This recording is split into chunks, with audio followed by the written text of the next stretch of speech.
Well, hey everyone, we're back again. It's been 24 hours. Did you miss us? I missed you. Uh, this is Intelligence Mod. I'm Clint. I'm Theo. Yeah, I was I'm gonna John. say I'm gonna let them figure out how to whose goes first. And we're doing RPG a Day 2021. It's day 8. It's Sunday. Normally we would rest, but we don't. No, there never rest. Always running. Today's prompt is stream, and instead of going in the direction that probably we think that they would want to go, which is let's just talk about streams and podcasts, which we don't really watch or listen to much, we're going to talk about what we would like to get, or maybe some of the equipment we use when we record, or possibly maybe stream in the future. I don't know. Jonathan, you made Ted go first. I'm not going to make him go first again. Not a problem. So this is an area I do have a bit of expertise in, tangentially. I'm a bit of a computer nerd. Says the one with the crappiest camera right now. Hey, look, that's a good point. So I'm doing what I'm sure a lot of folks do. I'm using my cell phone with a little bit of an app going on here as my webcam. And it's, it's not that the camera's this bad. It's that this is the most stable settings.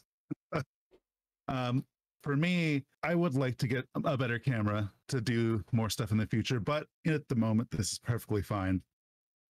If you were to be streaming, though, as opposed to recording a video where we're all kind of up here talking so you can see us, it maybe would be okay. It's a little annoying to set up, but you got to think if you're streaming in D&D, you're not showing your face as the primary face. Everyone's going to be wherever on the screen you lay it out, but the map or the minis and the terrain, that's what's important. So making sure you have a good camera for that, that would be a real bang on good idea. But in terms of audio, I don't know how I'm coming through from a Discord perspective, but I have the same mic that Clint over there has. So you kind of get a good idea about how good the audio quality is on this Audio Technica. What would you say, 130, depending on what sales you find, price of mic? I believe it was around 130. But I think right now the newest, they discontinued this model. They've upgraded to one that runs on USB-C now. That I think it's 119 when I looked at it on Amazon when I was showing it to Ted. But they're not horribly expensive. I think it's about $10 more than a Blue Yeti mic, which is another very standardized mic. It's just a lot bigger than our microphones. I picked the Audio Technica because someone else had gotten it, and I saw it in relation to how large the other mic was, and this one seemed more standardized in size. And the Blue Yeti mic is like $109, but it's a mic. I've used this mic for like 7 years. I've used it off and on in our weird YouTube journey of reporting dumb, silly crap. So it's a solid mic if you take care of it. I've had no problems with it. And I mean, it survived my puppy dog chewing on crap.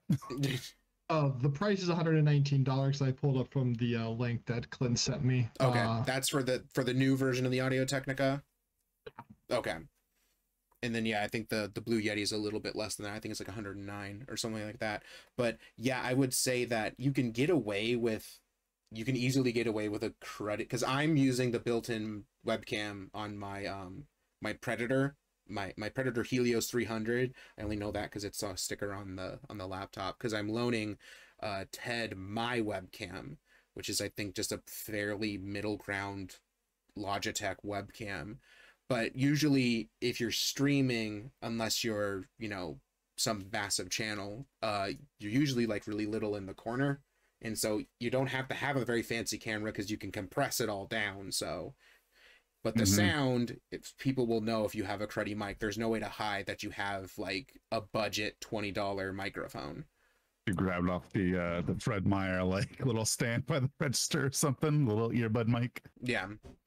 I mean, there's a lot of stuff on Elgato. Elgato makes a lot of streaming. They basically became like the kind of the gamer streaming brand. They make lights. They make cam links, which is a way to plug in cameras into OBS, which is the program that I use for capturing. It's OBS Studio for Windows. It's completely free.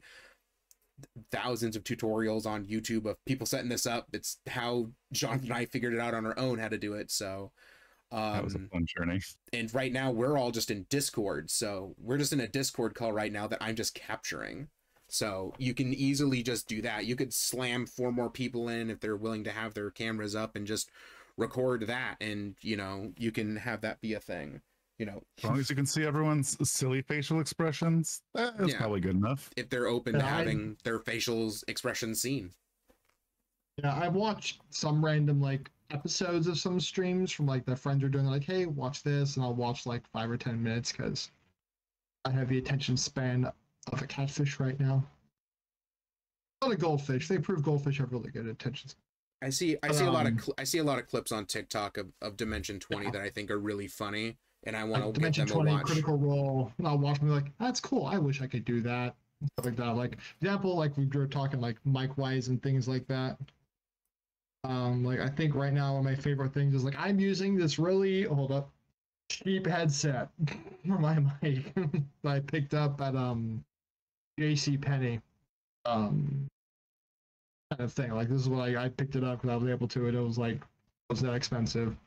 So the webcam I'm using, borrowing from Clint, I'm kind of like, oh, let's do this kind of conversation because we were talking about this last time we were doing our batch version of batch recordings about me upgrading a couple things like a better mic, a better mount for the webcam, so I can.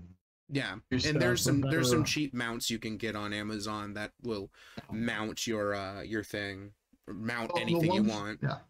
One thing I do know that is needed is you have to have like a dual or triple screen like setup or. Yeah, I'll show you mine, but my desk is a horrible. I mean, it's very clean right now, obviously. You need at least 2. I'm running this with 2, so I've got. I run with 2 because it's just. Especially if like so say if you're like Roll20 or anything like that and you have like a bunch of like different information things up, at some point Roll20 tells you you have too many things up and it shuts down. Yeah, Roll20 will lock on you. If you're dual screening on some things, the limit gets a little bit bigger, which is nice. Because you can pop them out into their own window. Yeah. I pop everything out into my second screen and I keep Roll20 in the main screen, and I normally have my second screen split between Discord and that just so I can see people.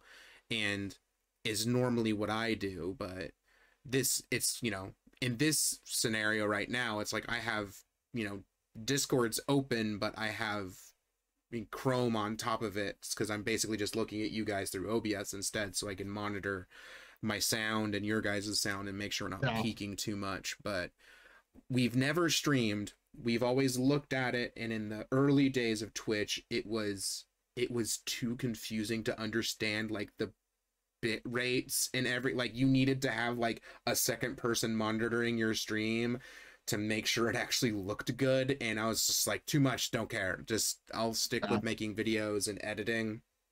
To explain the reason why my screen why I suddenly went from like there's not much light source to all of a sudden I'm like suddenly lit up is I moved our prompt that we do for RPGaDay, like all of our different questions and stuff, over to my second screen, and because it's a white screen, it was like, and light.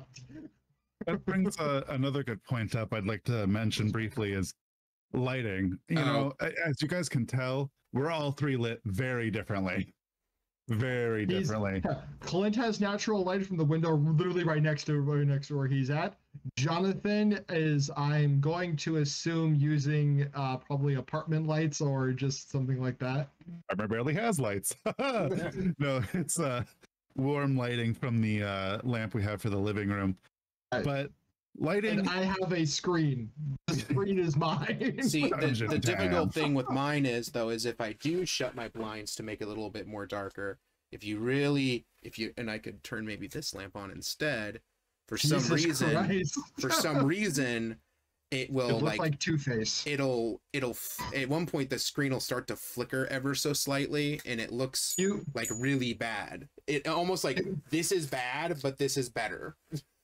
It's actually really watching it. It's entertaining because when you pulled it down, your entire right side disappeared in light. Yeah. And then when you turn on the other light, it was literally like this cold light, warm light. It's like, what is it? He is the two face of Yeah, see how my screen is now flickering in the colors? Yeah, this is my best option now. So yeah, being able to block out lights, put in the controlling our lighting would be so nice. Better cameras. I do have a nicer camera. If you guys don't mind my zipping. Another thing, if you are going to be doing streaming, like games and stuff, you're going to want to invest in decent 3D terrain and miniatures to use for stuff. I have something for this. So do I, but it's in the living room and I don't want to go grab it. I use Warlock tiles for mine. Yeah. I make my actually own stuff. I picked it up because this is faster than like just do, but I picked up the dungeon tiles and the town and village tiles, so I've got enough to build like in a house. I could build a mansion, I could build a tavern, I can build all these kind of different stuff. Same thing with the dungeon one is I could build all the stuff. I picked up the angles to actually have like sharp turns or angled groupings, and I'll get curves later for like a curved hallway, and it's pretty cool. There's really good 2D terrain as well by 1985 Games, where that's what I own. I just haven't been able to use because it's when COVID happened. That it's down and it's just they're images of like a building, but if you flip it over, you can see inside of it. So it's all well drawn and artworked and whatnot. But that then goes in really well of if we were playing a game right now, another thing you would need is you need a second camera. You need to realize if you're going to lean into all of the stuff they're mentioning, you need two cameras. The GM needs to be seen, and you need a camera pointed at your table, if that's what you're doing, or one pointed at Roll20, however you're recording it in multiple ways. And that's a whole other thing, because you wouldn't want to point it at your GM side, you'd want it on a player side. So you might have to make, I don't know how exactly, they'd make a dummy that's just there, that's basically your camera as a character, instead of having it be a thing and maximize their things. I actually figured out how to do that too. It was really entertaining. And it was when I was playing around with showing our friend how Roll20 worked, I built a dummy character account. I logged in on it, so I had both my things. So I had DM, my player one, and I focused on the player one for doing the recording, showcasing this is what you would see, kind of thing. And then I was like, wow, this actually works. I just don't have a token for the thing or anything like that. It's just he's there. He has unlimited sight. He can see everything if I try to use the dynamic lighting feature and everything like that. So it all works. So that was interesting. A lot of interesting things there for sure. When it comes to putting a camera at your table, if you're doing physical, games medium, like Clint says, you need to have a good second camera, and how you point it can really determine how good it looks. If you're playing something like Dungeons and Dragons with 3D terrain, a high, maybe on like a tall camera tripod on a good angle, so you can see the 3D terrain. Yeah. Would be Dead bought all that fancy warlock terrain. You want to show it off. But if you're doing something like Clint has, where it's 2D terrain, you really need to try and go from above, and that presents another problem. Higher angle. Oh yeah, how can you put that crap to the ceiling? Yeah, mounting it to the ceiling, building like an arch of PVC to mount your camera. Takes space. Yeah. But general things, like there's a well, I can't grab it. My mic will pick it all up, but I have an Amazon Basics mount for this camera, which is just a Canon camera, which is just a Handycam. It still has battery power. That's good. It costs like $20, and this whole mount for the camera, which is all standardized, it goes to over 6 feet tall, so it'll go high, it'll get your angle down, but for above it you gotta kind of finagle, and we don't have any of that. Yeah, well, you also need the space. We haven't even gotten to that point. You need the freaking space to do this if this is what you're doing. Actually, I think like between the three of us, I think Clint and I have the space to pull it off. because we have our fold up. We have our folding tables. Yeah. I have 600 square feet, so not really for me. Yeah. It's like we have our folding tables. We can just set everything up and then pretty much just, as players say they're doing this, move. They be the one moving the players around, kind of thing, and everything divergent for doing it, kind of thing. But I think that's about it for like setting up stuff for streaming, or At least like what we do. Yeah, the Which basics. This is the basics, and Who knows? Maybe We'll one day probably we'll do- actually do a dedicated video of like, here's how we actually record and how I edit and what I use and how you put Be stuff fun. up there. So I introduces this right. So yeah, so that'll be it for today. So we'll like, comment, subscribe, ring the bell, and we'll be back on Monday when the prompt is medium or emotion, because we're gonna pick them randomly. Some of them have audio, some have different ones.